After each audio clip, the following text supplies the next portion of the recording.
Bukas, isasampa ang kasong qualified human trafficking sa pamilya defensor ni dating Congressman Mike Defensor tungkol sa iligal na pagpapatakbo ng ni-raid na KTV bar at hotel, pati na rin ang iba pang mga establishment. May umaarangkadang balita si JM Pineda. Papasok po yun sa trafficking pa rin, pero Kumpiyansa si NBI Director Attorney Melvin Matibag na mabigat ang mga ebidensya at impormasyon na nakalap nila na may koneksyon sa ni-raid nilang KTV bar at hotel si former Congressman Mike Defensor.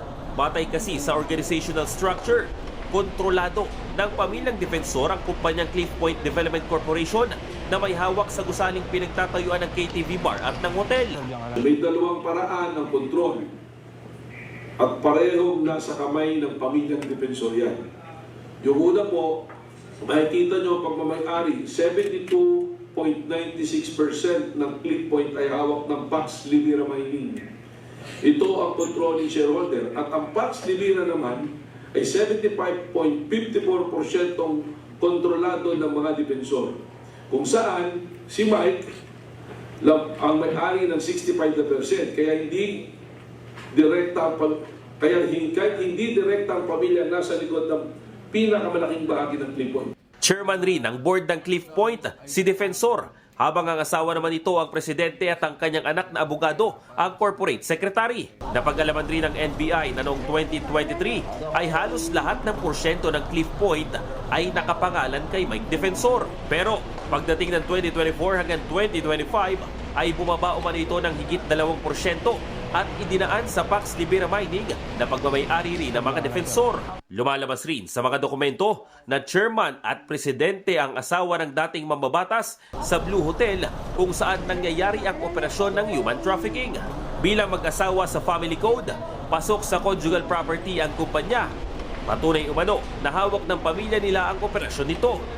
Kaya pang pinagsama ang kanilang pagmamayari at ang kanilang mga posisyon, ang mag-asawa ang may kontrol sa buong operasyon mula sa holding company sa itaas hanggang sa actual venue kung saan nagaganap ang krimen. Ito po, may sinasabi kahapon si Ginoong Mike Defensor, may senador, may congressman, kung sino-sino binabanggit na may-ari. Pero ito po, dokumento ang nagsasalita.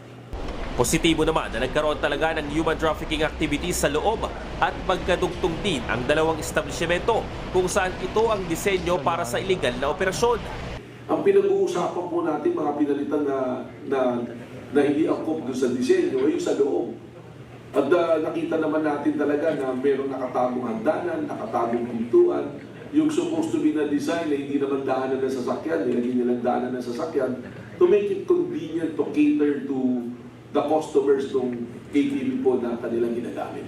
Inaasahan naman na bukas isasampa ang kasong qualified human trafficking laban sa mga Defensor at ilan pang mga opisyal ng kumpanya na nakalagay sa dokumento. Ako si JM Pineda na PRTV News, nagsaserbisyo para sa Pilipino.